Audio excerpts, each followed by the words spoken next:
Can you keep your day job while starting your new real estate business? For most, the answer is surprisingly no. And I'm going to tell you why so that you can decide for yourself. My name is Chris Bryant. I've been an agent for 22 years now, and now I coach real estate agents to help them build extraordinary, meaningful lives through their businesses. So I hear this question all the time, or at least I hear this statement, and I get it. You need to pay the bills. You need some money coming in to help you pay the bills. Agents want to keep their current job and start selling houses, and as they sell more and more houses, they can finally make that jump to full-time real estate. The problem is I rarely, if ever, see it happen that way. And there's a couple of exceptions to that, but some of this criteria will help you see why. So here's the reason why. Getting a real estate business off the ground takes an enormous amount of resources, time, money, energy, stamina. And most people working a full-time job, they simply don't have it to give at the end of the day after working another job. Think of it like this. Think of it like a huge airplane. You've probably heard the old adage before that a jet will burn most of its fuel, at least a higher rate of fuel, when it's trying to get up off the ground, off the runway. Once it's in the air, it's much easier for it to stay there because it can kind of coast on the air that's already underneath its wings. Well, the same kind of concept applies to your real estate business. You're going to burn a ton of fuel getting it off the ground, especially in your first year. And if you're trying to do that carrying extra weight or using less than the best fuel, you're going to struggle to get the lift that you really need. So here's the thing. I'm not going to tell you you can't do it. I have seen it done. It is entirely possible. But I find that too many agents have highly unrealistic expectations of what it takes to really build a real estate business. And unfortunately, no one is telling them the truth. So I'm going to tell you the truth, what I've seen and experienced, not just in theory, and I'm going to let you decide for yourself. There are at least 5 things you need to get your business off the ground, and you need each one of these to a pretty big degree. So I'll let you decide for yourself. The first thing you need is time. It takes an enormous amount of time to build a real estate business. I tell most new agents that they need to plan on at least 2 hours a day of lead generating activities and marketing, and that's just finding people to work with. Once you do, then you've got to search and show property and write offers and run market reports and send mailers and nurture your database and go on listing appointments and install those signs and put in the lock boxes and post to social media. And oh yeah, you need to comment on the social media and you need to track those leads. And on top of this, everything you're doing, it's all new to you. So not only do you have to spend time learning to do it, but most of it's going to take you twice as long to do than it is an experienced agent because you've never done it before.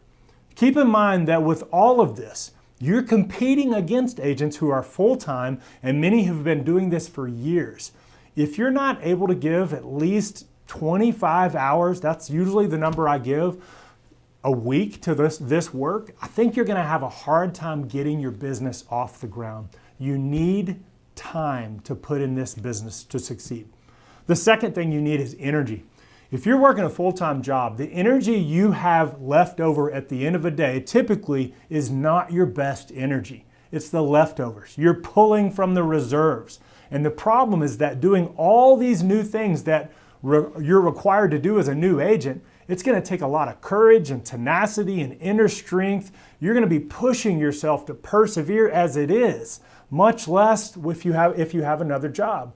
So calling people and making videos and sending messages and prospecting and marketing, many of these skills are new to you.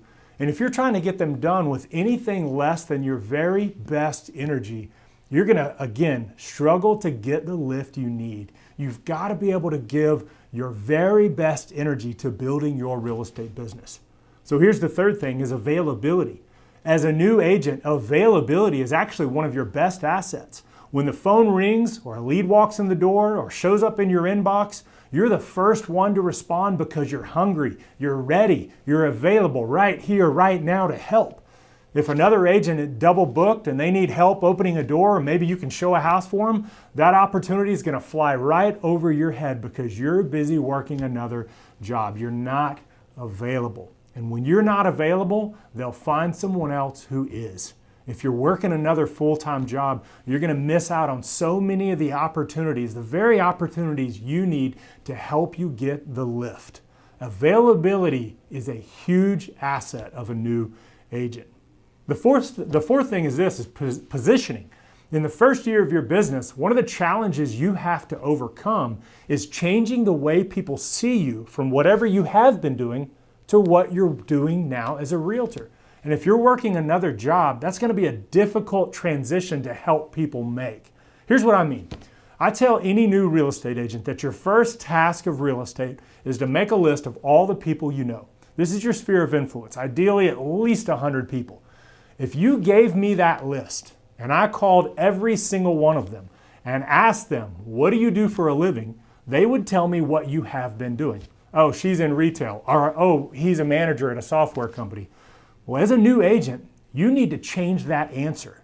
You want them to say, oh, she got into real estate and she's killing it. Well, here's the deal. Only you can teach them that answer. And if you're still full-time at your old job, you're going to have a very difficult time repositioning yourselves in their minds because you haven't fully changed your position. Your commitments are split, and that's a hard sale to make. I'm not saying you can't do it, but that's going to be something you're going to struggle to do. So positioning is a key work that you have to give yourself to in the first year of your business. The fifth thing that you need as a new agent that you're going to challenge to get if you're working that full-time job is support. As a new agent, you need support. You need to be around people that can help you and encourage you and walk alongside you and coach you. You need brokers and coaches and mentors and team members. You need experienced agents and you need other new agents. Surrounding yourself with other like-minded individuals that you can look up to and even look eye to eye with for accountability.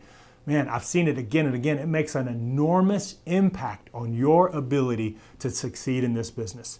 And if you're working another full-time job, you're typically not going to be able to surround yourself with the support that you really need. So, can you do it? I'll let you answer that question based on your own situation. But don't fool yourself. This business is absolutely amazing, but it does take work. It takes commitment. It takes dedication. It takes you being willing to bet on you. So as an alternative to trying to hold on to your own job while starting your new business on the side, I'd typically rather see an agent keep working, save 3 to 6 months of living expenses so they can at least reduce their workload. I mean, I waited tables and I was a substitute school teacher 22 years ago, about 1 day a week when I was getting started in real estate. The challenge you have is you've got to flip the priority. What you want to be able to do if you need to keep working to pay the bills in some capacity is you want real estate to be your primary work and any supporting work to be secondary. Give it the leftover energy. If you'll commit to do this and you'll make it your priority, you'll go all in, you give it the time, the money, and the energy it needs, you'll not only get your business off the ground, but you'll see that this business really has the potential to take you higher than you ever thought possible. Yes, it's a risk. Yes, it's hard, but is it worth it? Absolutely. So if you need help, if you have questions, comments, prove me wrong, drop it in the chat. I look forward to talking to you.